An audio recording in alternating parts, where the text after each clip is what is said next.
Let's discuss maladaptive secondary emotions. Now, unfortunately, secondary emotions are mostly used in maladaptive ways, meaning they move us away from the best version of ourselves.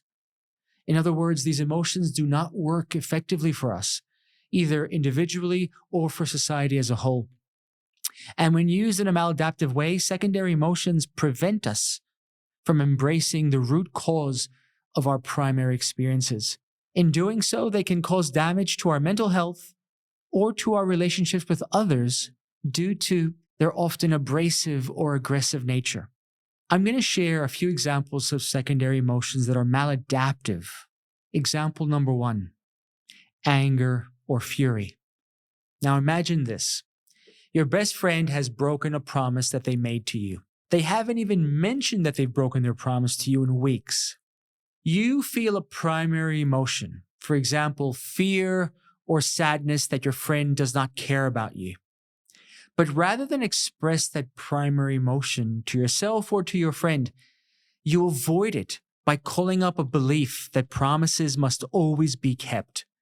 This belief was installed in you during childhood by your parents or earliest authority figures. What is the avoidant thought? My friend doesn't keep promises. My friend is taking advantage of me.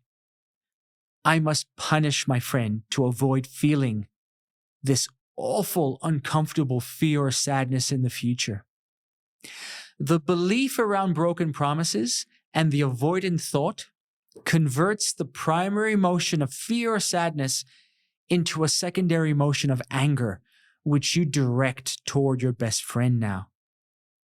You express this anger either by berating them for breaking their promise, this is about externalizing anger, or by avoiding future contact with them, which is an example of internalizing your anger. Second example, contempt. You perceive that one of your colleagues has charmed and networked their way to a big promotion despite having a middle-of-the-road work ethic and light technical skills. You feel a primary emotion, maybe shame, that you do not possess any charm or networking skills, or fear that you're never going to self-actualize the way your colleague did. But rather than express those core emotions to yourself or to your colleague or to the business, you avoid them by calling up a belief that big promotions should always be based on high technical expertise and a hard work ethic. This belief was installed in you by your earliest employers, for example. What's the avoidant thought? My colleague has used inappropriate means to obtain this promotion. I have higher standards than they do.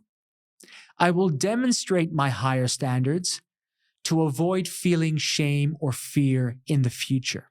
You see, the belief and the avoidant thought that you have converts the primary emotion into a secondary emotion of contempt, which you now direct toward your colleague. You might express the contempt by being sarcastic toward them or gossiping behind their back, where you externalize your contempt.